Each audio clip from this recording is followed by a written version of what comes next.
এই গ্রামের মানুষ সংসারের তাগিদে যুদ্ধ করতে চলেছে ভোরবেলায়। ছোটবেলায় কবিতায় পড়েছিলাম, ভোরের আলোয় ফুটে উঠেছে একটি দেশ, সোনালি রোদ ছড়িয়ে পড়েছে সে দেশের বুকে। সে আর কোনো দেশ নয়, সেটা হচ্ছে আমাদের এই বাংলাদেশ। তো প্রিয় বন্ধুরা, আজকে আপনাদেরকে স্বাগতম আমার এই নতুন ভিডিওতে। হঠাৎ করে কালকে রাত্রে এক পশলা বৃষ্টি কিংবা ঢল হয়েছে। সেই ঢলের পানিতে পুরো চারপাশটা ভরে গেছে, আর এই ভরে যাওয়াতে নানা রকমের মাছ এখানে আসছে। তো গ্রামের সবাই মাছ মারার যে ফন্দি, যে ফাঁদটা ওনারা এই বিলের ভিতরে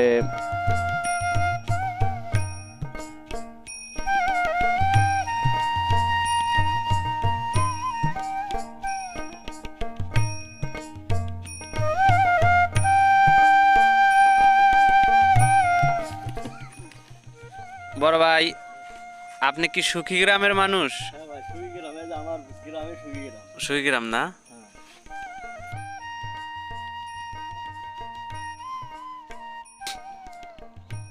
এই গ্রামে ঢুকতে গেলে প্রথমেই আপনাকে এই রাস্তা দিয়ে যেতে হবে। আর আমি চারপাশের একটু ভিউটা আপনাদেরকে দেখাই। এখানে চারিদিকে ফসলি জমি থাকলেও মাঝখানে বর্ষার সময় কিংবা বর্ষার পরেও একটা সিজন ফসল হয় না। এই জন্য এই গ্রামের কৃষকগুলো এখানে নানা রকমের মাছ ধরার যে ফন্দি সবগুলো করে রেখেছেন। এই বিলের মাঝখানে রয়েছে ডোবা, পুকুর, এমনকি অনেক রকমের।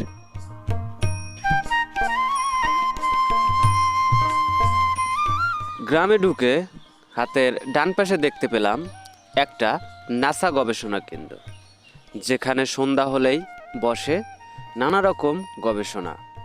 এখানে প্রধানমন্ত্রী, এমপি, মিনিস্টার, শিক্ষক, প্রকৌশলী, ডক্টর, ইঞ্জিনিয়ার, এমনকি নানান বিশেষজ্ঞরা এখানে সন্ধ্যাবেলায় গবেষণা করে। এবং এরা দেশের প্রধানমন্ত্রী লেভেলের লোকজন, এরা বিশিষ্ট রাজনীতিবিদ, আরও অনেক কিছু এদের দ্বারা সম্ভব। তো চলুন একটু সামনে যাই। এই গ্রামে একটি শিক্ষা প্রতিষ্ঠান রয়েছে, যেখানে প্রথম থেকে পঞ্চম শ্রেণী পর্যন্ত ছেলে মেয়ে লেখাপড়া করতে পারে।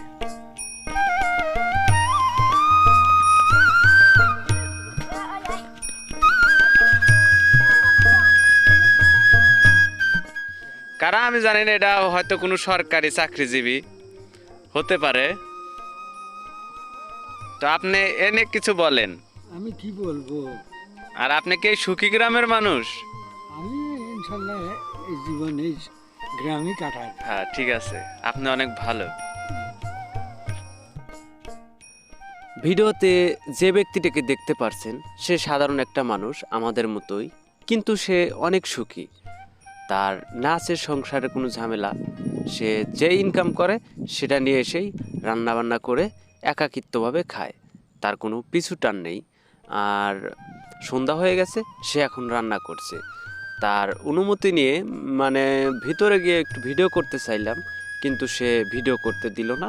যতটুক বাইরে থেকে দেখাইলাম এতটুকুই, কিন্তু সে ভিতরে গিয়ে ভিডিও করতে দেয়নি, তাই আপনাদেরকে দেখাতে পারিনি। তো প্রিয় বন্ধুরা, এটাই ছিল এই গ্রামের সুখী মানুষের বাড়ি এবং ঘর, আর এই সুখী মানুষ